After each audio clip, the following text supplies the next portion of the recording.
bonjour à toutes et à tous. C'est l'heure de votre journal qu'on entame avec les titres de l'actualité. Adoption de la résolution pour un cessez-le-feu immédiat dans la bande de Gaza par le Conseil de sécurité de l'ONU. Une résolution présentée par l'Algérie suite à un contexte d'urgence humanitaire. Une décision qui a été favorablement accueillie par le mouvement de résistance Hamas.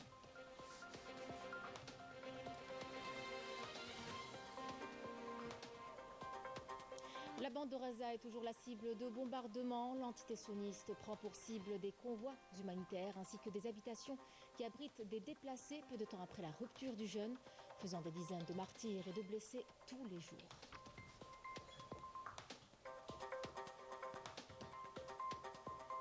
Près de 150 tonnes d'aide humanitaire ont été chargées au profit du peuple palestinien via la base militaire de Boufarik en direction de l'aéroport d'El Arish en Égypte. Initiative qui vient réaffirmer le soutien inébranlable de l'Algérie envers le peuple palestinien.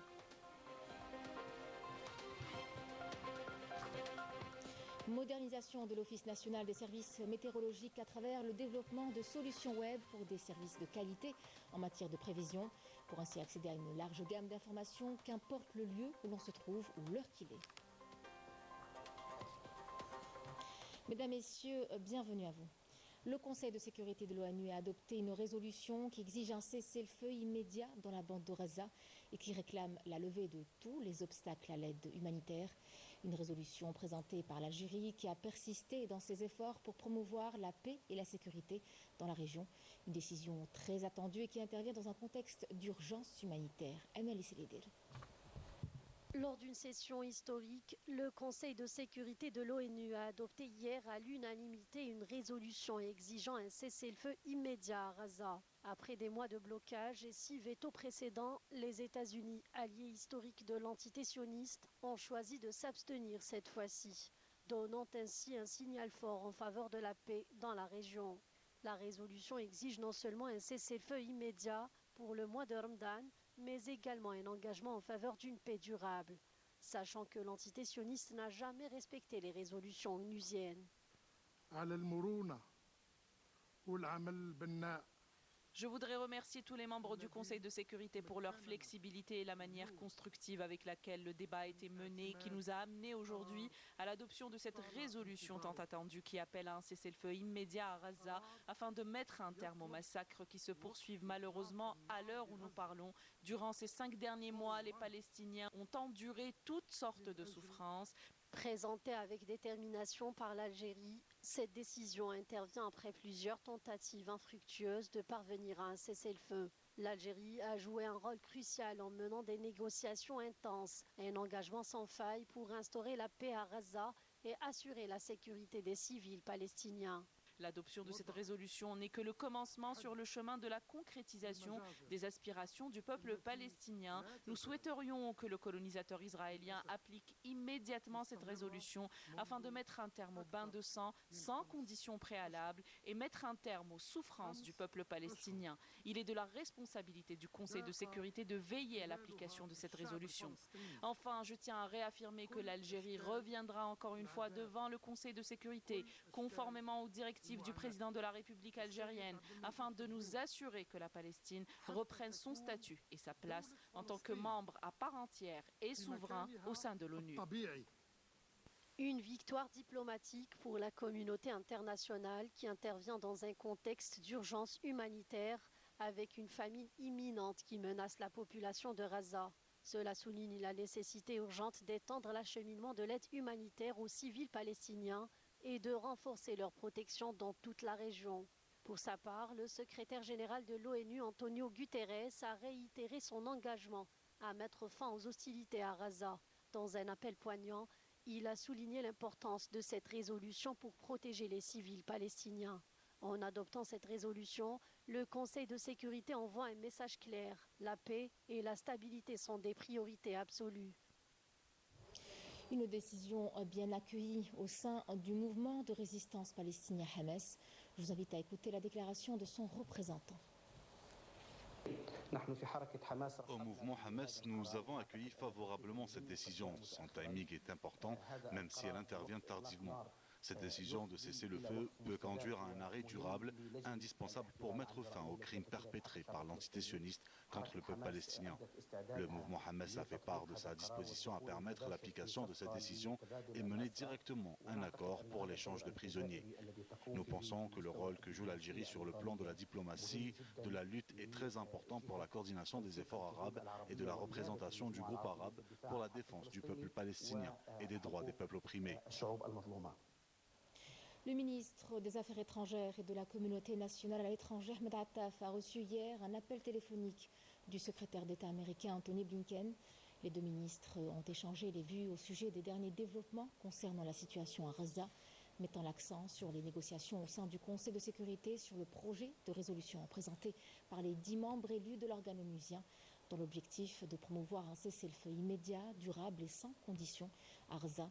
Il y a lieu de relever qu'au sein du groupe, l'Algérie a été à l'origine du dit projet de résolution dont elle a négocié le contenu avec les autres membres du Conseil de sécurité.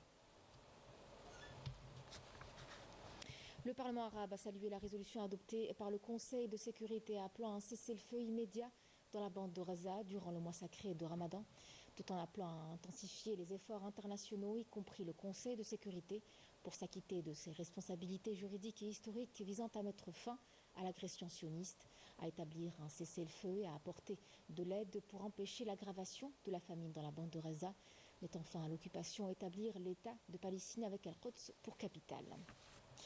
Les bombardements de l'armée d'occupation sioniste continuent de ravager l'enclave palestinienne, une escalade de violence qui aggrave et exacerbe davantage les conditions déjà très précaires des habitants. Le correspondant de la télévision algérienne Moussem Abou Zaïd nous a transmis les images des dégâts causés lors d'attaques visant des convois humanitaires ou encore celles qui ciblent des maisons abritant des déplacés quelques minutes après la rupture du jeûne. Malika Bellal. Malgré la poursuite des attaques sionistes sur la bande de Gaza, ces équipes de secours civils travaillent jour et nuit pour sortir des décombres les victimes ou tenter de sauver les blessés toujours coincés.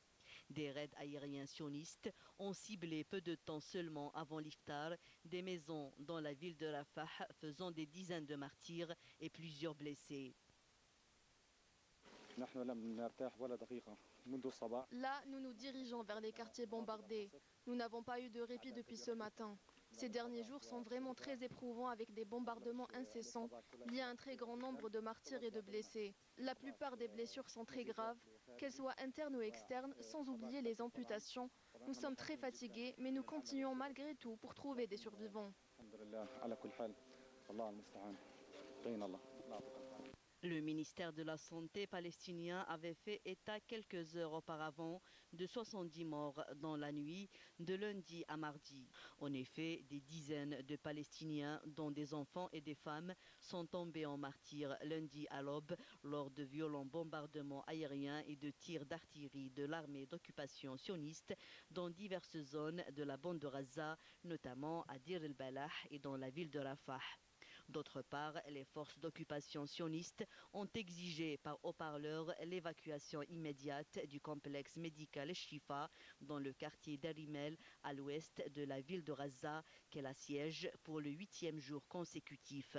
Les forces d'occupation sionistes ont pris pour cible les comités qui assurent la distribution de l'aide humanitaire. Durement éprouvée par près de 6 mois d'agression génocidaire sioniste, la population à Gaza est plus que jamais menacée par la famine. La situation est particulièrement alarmante et la population manque de tout, d'eau, de nourriture, de services hospitaliers et de carburant. De l'autre côté de la frontière, des tonnes d'aide humanitaire attendent le feu vert pour entrer.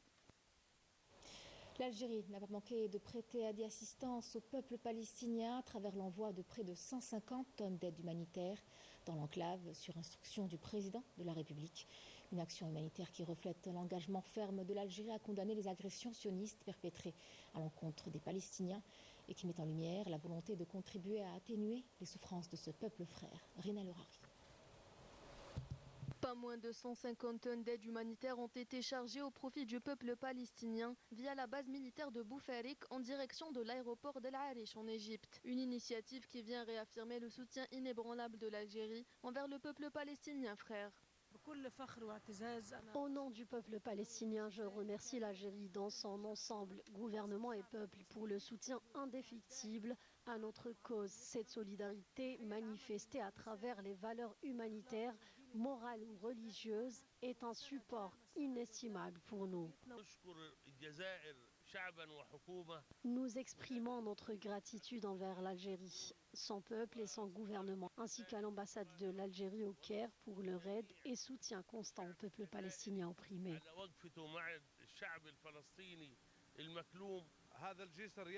Ce pont aérien symbolise l'engagement du président de la République et des autorités algériennes à demeurer aux côtés du peuple palestinien en toutes circonstances.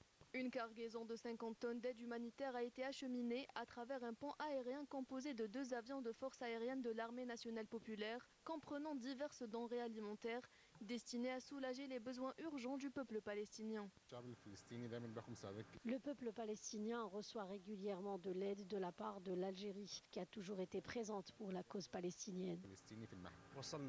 Nous avons transporté le premier lot constitué d'environ 50 tonnes d'aide humanitaire. En coordination avec le Croissant Rouge égyptien, il sera transféré et distribué via le passage de Rafah. Des aides d'urgence déployées qui traduisent la solidarité inconditionnelle et sans faille de l'Algérie avec le peuple palestinien, confronté à une escalade continue d'agressions et de violences de la part de l'entité sioniste. Alors que le mois de mars tire à sa fin, un revirement météorologique se dessine à l'horizon avec le retour du froid et des chutes de neige dans plusieurs régions du pays. Des BMS sont émis, entrent en vigueur aujourd'hui. Des vents forts pouvant dépasser les 100 km/h en rafale souffleront aujourd'hui et demain sur plusieurs wilayas du pays, à savoir Tindouf, Bni Abbas, Bachar, Adrar, Timoun, In Salah, El Mnia ou Ilizi. Ces vents engendreront de fréquents soulèvements de sable et réduiront fortement la visibilité. Les wilayas de Naama, Al-Bayad, Larwat, Djelfam, Sila, Batna, Al-Mriyar ou la Djelal, Biskra, Hardaya, Toubour, Telwed sont elles aussi concernées par ce BMS. Il en est de même pour les wilayas de Tlemcen, Ain Timouchant, Oran, Mostaganem et Chlef, où les vents souffleront d'ouest au sud-ouest. En l'intégralité de votre BMS et de l'actualité météorologique à la fin de ce journal.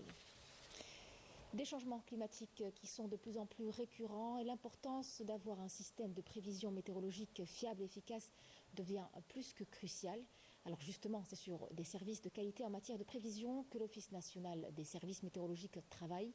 Il a développé des solutions web qui permettent d'accéder à une large gamme d'informations, qu'importe le lieu où l'on se trouve ou l'heure qu'il est. Mejda Jahmoun. Développer une nouvelle station de prévision au niveau de l'Office national des services météorologiques. Un atout qui permet de renforcer la capacité du département à observer et à analyser un nombre important de données climatiques. Nous avons créé une station synoptique pour la prévision des données qui est à 100% algérienne, pour assurer plus de coordination dans la collecte et la distribution des données météorologiques dans toutes les unités de l'Office. Et pour des prévisions plus précises, des solutions web performantes ont été développées localement pour décoder plusieurs types de données d'une manière plus simplifiée. Ces applications sont nécessaires pour les prévisionnistes. Elles leur permettent d'analyser les données. Nous publions régulièrement des bulletins météorologiques spécifiques aux évolutions des conditions météorologiques à court, à moyen et à long terme. Nous fournissons aux citoyens ainsi qu'à toutes les sociétés économiques des informations climatiques et météorologiques afin de prévenir les dégâts dus aux conditions météorologiques extrêmes par le biais de bulletins météorologiques. L'Office national des services météorologiques œuvre à garantir des services de qualité et précis en modernisant ses équipements et en se conformant aux dernières évolutions dans ce domaine. On s'intéresse à présent à Dar al-Qur'an, cette école nationale supérieure des sciences islamiques qui est au niveau de Jamaa al-Jazair. C'est un lieu du savoir puisqu'elle offre à ses étudiants des formations dans plusieurs domaines. Elle se veut être un espace de recherche et de débat religieux. Abdeslam Habas et Marim Danis. Jamaa al-Jazair abrite cette école nationale supérieure des sciences islamiques Dar al-Qur'an d'une capacité d'accueil de 1500 places dédiées aux étudiants algériens et étrangers, leur offrant une formation spécialisée et approfondie dans les sciences islamiques. L'École nationale supérieure des sciences islamiques Dar al-Qur'an dispose de 12 spécialités. Parmi elles, les sciences islamiques, les sciences humaines, les mathématiques, l'architecture et l'économie. Toutes les conditions sont réunies au niveau de l'école pour que l'étudiant puisse se consacrer pleinement à ses études. Les enseignants de cette école veillent à former les étudiants dans divers domaines scientifiques conformément aux références nationales. Les étudiants qui font partie de cette école apprennent intégralement le Saint-Coran. La formation des étudiants dure 2 ans, leur permettant d'acquérir une culture islamique ouverte aux sciences humaines et aux sciences expérimentales. Jamaa Al-Jazair, une référence du savoir et de formation, elle incarne désormais un minaret du juste milieu. C'est la fin de cette édition. Merci à vous de l'avoir suivi. Tout de suite, les nouvelles du ciel avec Omar Aribi. L'information revient à 18h avec Sabrina Rouabah. Très bon après-midi à vous et à demain au journal du midi.